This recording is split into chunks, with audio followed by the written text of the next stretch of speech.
এই Argentina, Brazil, এইদের পতাকা, এইদের logo, এইদের চিহ্ন আমাদের ঘরে, আমাদের দেওয়ালে, অফিসে, আদালতে থাকতে পারে? ওরা কি মুসলিম? ওরা আপনি এখানে সিল্লে সিল্লে আল্লাহকে সাক্ষী দিবেন আপনি আর্জেন্টিনা ব্রাজিলকে লাথি দিয়েছেন। আমি বলি আপনাকে, আর্জেন্টিনা ব্রাজিল আপনি চিনেন না, আমি সবগুলো নোট করে নিয়ে আসছি।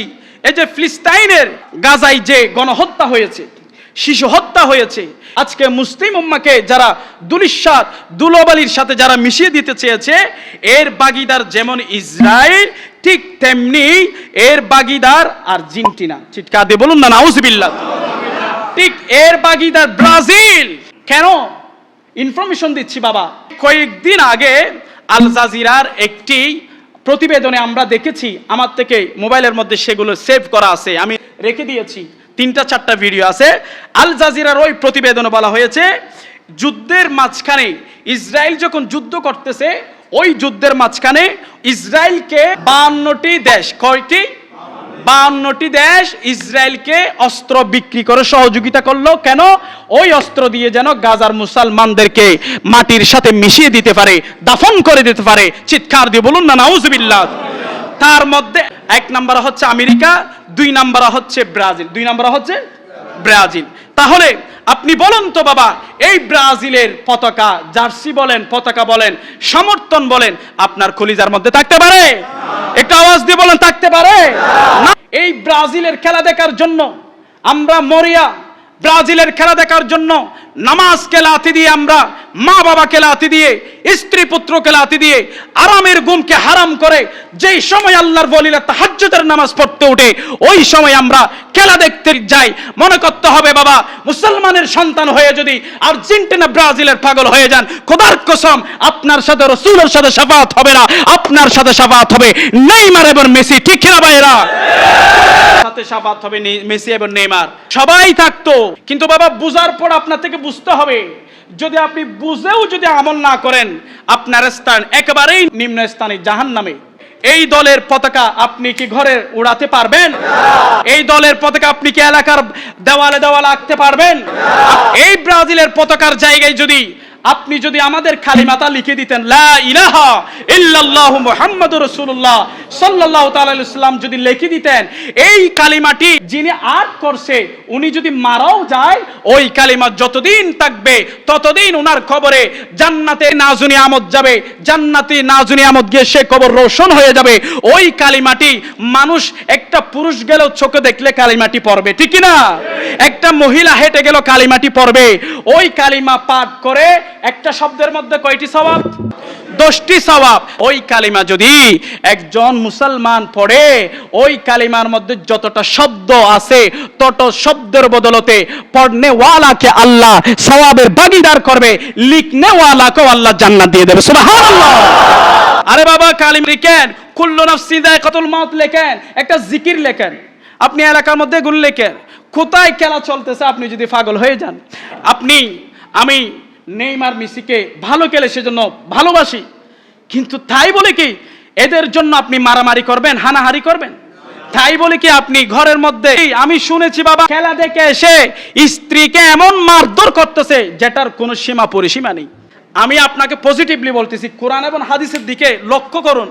আল্লাহ রাসূল আপনার সামনে বসে আছে বাবা, এরকম ফিল করে কথাগুলো শুনেন। ইসরায়েলের প্রেসিডেন্টকে আর্জেন্টিনার সরকারে একজন ব্যক্তিবর্গ বলেছেন, we will do whatever it takes to eradicate Muslims. এরপর বলছে, we will not let Muslims stand tall. উনি বলেছে, আমরা মুসলিমদেরকে নির্মূল করতে যা করা প্রয়োজন আমাদের পক্ষ থেকে করব। চিৎকার দিয়ে বলুন নাউজুবিল্লাহ। উনি বলেছে, মুসলিমদেরকে মাটির সাথে মিশিয়ে দিতে যাহা যাহা অস্ত্র প্রয়োজন হয় আমি আর্জেন্টিনা থেকে দেব। উনি এরপর বলছে, আমরা মুসলমানদেরকে কখনো মাথা উঁচু করে দাঁড়াতে দেব না। চিৎকার দিয়ে বলুন নাউজুবিল্লাহ। কারণ ওনারা জানে, ইতিহাসের মধ্যে লেখা আছে, সেই পৃথিবীর শুরু থেকে কিয়ামত অবধি পর্যন্ত বড় বড় জায়গার মধ্যে মুসলমানরা ছিল এবং মুসলমানরা থাকবে। চিৎকার দিয়ে বলুন সুবহানাল্লাহ। হুজুর সাইয়েদনা সিদ্দিক আকবর ছিল, রাসূলুল্লাহ ছিল, উমর ইবনুল খাত্তাব রাদিয়াল্লাহু তাআলা ছিল, মাওলা আলী ছিল, এবং কিয়ামতের আগে ইমাম মেহেদী থাকবে। এভাবে করে করে সমস্ত পুরো পৃথিবীকে আল্লাহর নির্দেশ ক্রমে আল্লাহর এই পৃথিবীকে পরিচালনা করবে আল্লাহর নেককার বান্দারা। চিৎকার দিয়ে বলুন না সুবহানাল্লাহ। তাহলে বলুন আর্জেন্টিনার পক্ষ থেকে কি বলেছে? মুসলিমদেরকে ধ্বংস করে দেওয়ার জন্য যাহা প্রয়োজন হয় আমরা দেব।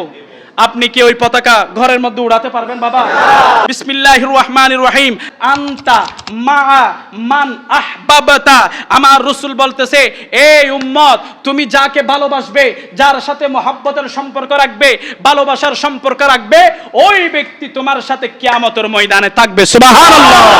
আপনি যদি আমার রাসূলের সাথে প্রেম করেন, আপনার মায়ের গোলামি করেন, আপনার বাবার সাথে ভালো সম্পর্ক রাখেন, একজন আল্লাহর ওলির সাথে সম্পর্ক রাখেন, কিয়ামতের ময়দানে কঠিন মুসিবতের সময় ওই বন্ধু আপনার পাশে থাকবে, আল্লাহর রাসূল আপনার পাশে থাকবে, আল্লাহর রাসূলের আওলাদ আপনার পাশে থাকবে, ইমাম হুসাইন মুজতাবা, ইমাম হাসান মুজতাবা রাদিয়াল্লাহু তাআলা আনহুমা আপনার পাশে থাকবে।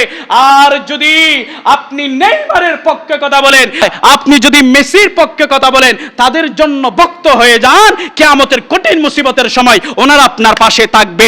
বলেন তো আওয়াজ করে, ওনারা যদি কঠিন মুসিবতের সময় আপনার পাশে থাকলে কি ওনারা আপনাকে জান্নাতে নিয়ে যেতে পারবে? পারবে কি? কারণ ওনাদের ঈমান নাই। তাদের কি নাই? ঈমান নেই। সেজন্য কেউ রাগ করিয়ে না, আমি রাগ করার জন্য বলতেছি না। রাসূল বলতেছে তুমি যাকে ভালোবাসো তার সাথে তুমি কিয়ামতের ময়দানে থাকবে। তো আপনি যদি একজন নামাজির সাথে থাকেন, আপনার কাছে ফেরেশতা আসবে হিসাব নেওয়ার জন্য। আপনার হিসাবের মধ্যে একটু গন্ডগোল আছে, একটু ঘাটতি আছে, একটু লেট হচ্ছে, এক্সট্রিমলি সরি ফর এভরিথিং। সময়ের জন্য আমি শেষ করে দিচ্ছি, আমি বোঝানোর জন্য আপনাকে বোঝাতে চাচ্ছি। তো আপনার হিসাবের মধ্যে ভেজাল আছে, কিন্তু আপনার পাশে যিনি বসে আছে উনি আল্লাহওয়ালা, নামাজিওয়ালা, নবীওয়ালা, দুরূদ শরীফ পড়নেওয়ালা, কোরআন পাঠ করনেওয়ালা, মা বাবার খেদমত করনেওয়ালা, সমাজের খেদমত করনেওয়ালা। ওই ব্যক্তি কি জাহান্নামে যাবে নাকি জান্নাতে যাবে? জান্নাতে যাবে। আমার আল্লাহ ইশারা করবে, ফেরেশতারে ওনার মধ্যে ভুল পেয়েছো, উনি আমার বান্দা শয়তানের ওয়াসওয়াসায় পড়ে গুনাহ করেছে, আর্জেন্টিনার ভক্ত হয়েছিল, ব্রাজিলের ভক্ত হয়েছিল।